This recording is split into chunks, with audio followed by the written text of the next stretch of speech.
Son las 9:05. Tenemos en la línea telefónica a Carlos Balcácer, abogado de Jochi Gómez. Buenos días, Carlos, ¿cómo estás? Buen día, Julio, y a los demás integrantes del equipo. Buenos días. Buen día, Balcácer. Carlos, bueno, la variación de la medida de coerción, en primer lugar, al caso de Jochi Gómez, ¿cómo se justifica?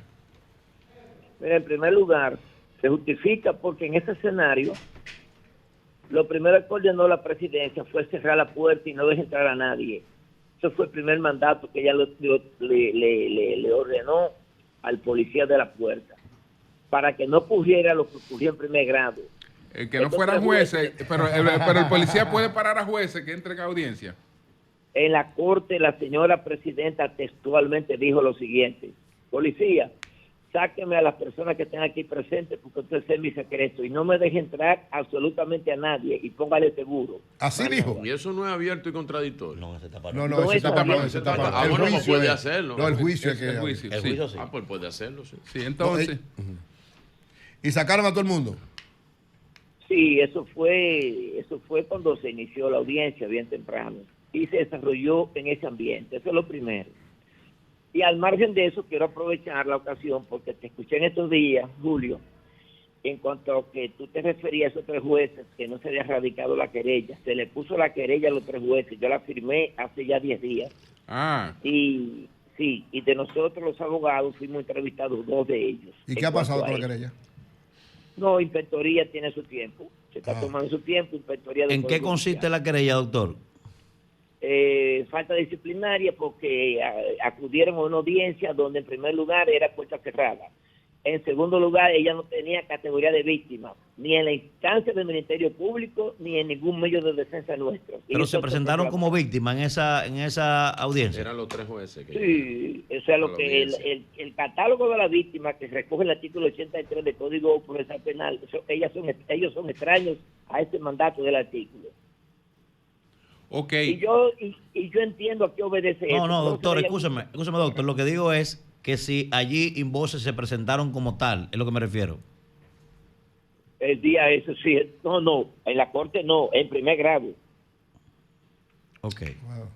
En primer grado, porque quizás no me parece bien, en primer grado, las 2 juezas y el juez se presentaron como víctimas. Y se sentaron y yo la vi en la audiencia. Intentaron decir que fue en un receso. E inspectoría le probó que había audiencia con la jueza en estrado. Y ellos se retractaron oportunamente y dijeron, no, es verdad, tienes razón. Se entraron con una mentira a las inspectorías del Poder Judicial. Ok. Carlos, ¿qué lectura tú tienes de eso realmente? Porque eso era un hecho inusitado, jueces experimentados. ¿Qué lectura tiene eso? Porque nadie, yo no he escuchado una explicación lógica de eso. Eso tiene no, yo te entiendo, pero para ellos tiene cierta logicidad, y es la siguiente. ¿Cuál? ¿Dónde? Primero, mire, ya es la primera vez que voy a decir esto. Adelante. En primer lugar, Jochi Gómez vive en el mismo edificio que Jean Alain. Sí. Dos. El abogado de Jochi, que quien te habla, quien preside el Consejo de Defensa, es el mismo que preside el Consejo de Defensa de Jean Alain. Es verdad. Sí. 3. El parqueo de Jochi está contiguo al parqueo de Jean Alain. Sí. 4. Los integrantes de la lista que aparece en el carro de Jochi son los mismos jueces únicos que están ventilando el caso de Jean Alain. ¿Qué ocurre? Ellos entienden que a estar ventilando el caso de Jean Alain podría haber ciertos elementos de contaminación a ellos. Y ellos, es proceso, como tú señalaste en estos días, se presentaron allí en ánimo de contaminarse más con el asunto y tener lo que precisamente ellos tienen en estos momentos, una querella en sede disciplinaria. Naturalmente que podría venir una amonestación simple o una... No fue una falta, diríamos, extremadamente grave, pero lo compromete las intereses de ellos para Sí. conocer el caso de Jean Alain. El caso Jean Alain, ¿qué porcentaje de tiempo le queda antes de que perima por el tiempo agotado? El plazo mayor. Lo que ocurre es lo siguiente, si el plazo preestablecido en sede del artículo 148 es de 4 años, antes eran 3 años, pero Sí. como ha habido inflación procesal también, el legislador, al ver que estaba colapsando el sistema de justicia con relación al tiempo de 3 años, lo aumentó a 4 años. Eso fue a través de la ley 10, Sí. del 10 de febrero de 2015. Los recursos para recurrir de 10 días, 20 días, etcétera. Al ver que los 4 años tampoco han sido suficientes, la Suprema Corte de Justicia, timorata y cizajeante como siempre, ha Sí. dicho que esos 4 años pueden interpretarse matemáticamente. Ahora, si a cualquiera de ustedes lo condenan a 20 años y ustedes, en lugar de recurrir en el día 20, recurren en el día 21, ustedes se quedan a 20 años. Porque Claro. ahí se te pasa la regla matemática. O para ello ir a cobrar el cheque en el cajero del Banco de Reserva los días 25. Si le pasa un día a ellos para ir a cobrar, entonces hay problema. Pero para el plazo de los 4 años, entonces ahí no hay problema. Y yo le sugiero a eso, muy antojadizo. Bien, el Constitucional ha establecido ya una decisión de que el plazo hay que cumplirlo, porque es un mandato de ley. Desde de que se 4 empieza años. la primera citación, desde que una persona tiene constancia de que lo están investigando.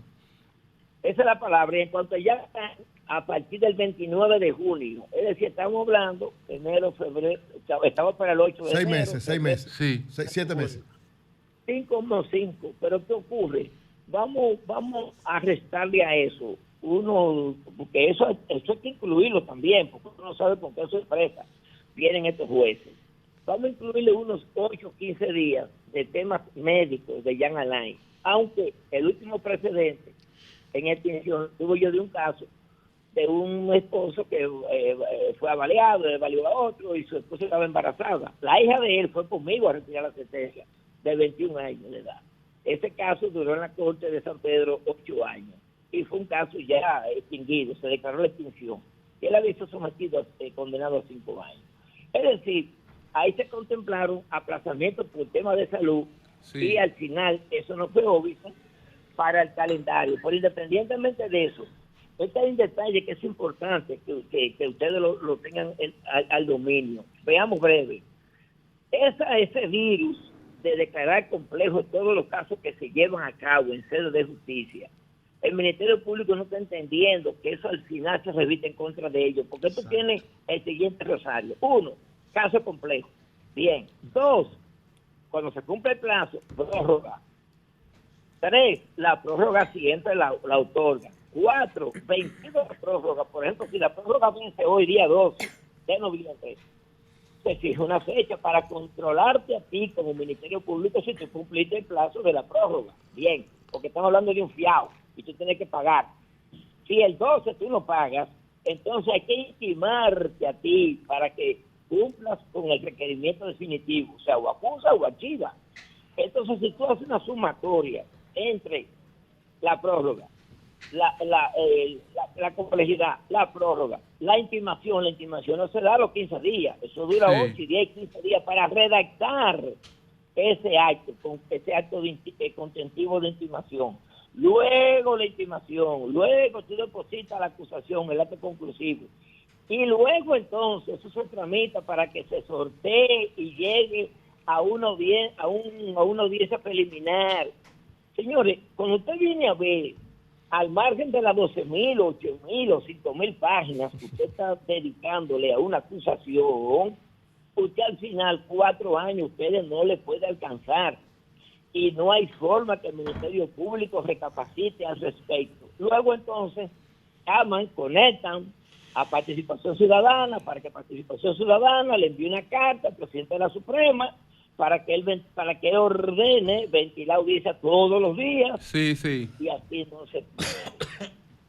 Bueno. Todo termina en un colapso, que es lo que tenemos hoy día. Y ayer o anoche más bien, la decisión marca un precedente. Era la primera vez que la Corte de Apelación, presidida por una señora, Isis Berenice Muñiz Ortiz, una mujer muy recta, se hizo abogado, en una instancia al Constitucional en contra de 2 jueces, por cierto. Esa señora nunca ha firmado una decisión tendente a revocar medidas de coerción. Y anoche ella, a Hugo y a Padovani, a ellos dos, estuvo de acuerdo en que se le variara la medida, junto con los demás jueces. O sea, fue unanimidad el voto de los 3 para ellos dos. En cuanto a Jochi, ella rindió un voto disidente, que la ley lo contempla. Ella justificó el por qué a Jochi no había que variarle la medida. Pero uno sucumbió al voto de 2. Y a Jochi se le fijó entonces 2 millones en efectivo. Ahora bien, ¿saben ustedes cuál fue el fracaso del Ministerio Público en la Corte? ¿Cuál? El Ministerio Público le tramitó a la jueza de primer grado, porque hay que ver 3 documentos, de los cuales demostraban que Jochi estaba infiltrado en la Procuraduría, algo delicado, Pero ¿qué ocurre? Que de esos 3 documentos, hay 2 de ellos que son oficios del CEPTA, oficios que habían sido depositados por el propio Wilson Camacho en el TCA, en ocasión de la litis Trancorlatán. Y si tú depositas esa documentación, es pública. En una litis, es pública, no solamente que eso, es derecho. O por lo menos la parte tiene que serle comunicada. Claro, eso es lo que dijo él en la corte. Que porque Jochi es una persona firme y que Trancorlatán era una persona jurídica, que no se explicaba que él tuviera eso. O sea, algo inconcebible. Y en segundo y último lugar, y quiero que queden bien sido de su puesto, para lo que van a escuchar ahora. Puso Wilson Camacho en la instancia de primer grado. Pasa que el primer grado no le dio la gana de ver nada de eso porque el imperio de la coacción de las 3 juezas. Él puso en la instancia que Jochi tenía antecedentes. ¿Que Jochi tenía antecedentes penales? Sí, por esa materia, pero sí así mismo. ¿Qué ocurre? Es que la jueza que presidió, la segunda sala, que estaba presente ahí, fue la que firmó un auto de no lugar en provecho de Jochi cuando la ve aquella del hackero, de Margarita Cedena, etcétera. Entonces tú no puedes decir que hay antecedentes penales cuando tú tienes frente a ti la jueza que firmó. Lo que pasa es que para ese entonces Wilson Camacho no estaba en el redil del litigio, no conocía esa historia. Yo sí la conocía porque yo fui el abogado de Jochi en esa ocasión. Bueno, pues muchas gracias, Carlos. Muchas gracias. Gracias a ustedes. Cambio y fuera.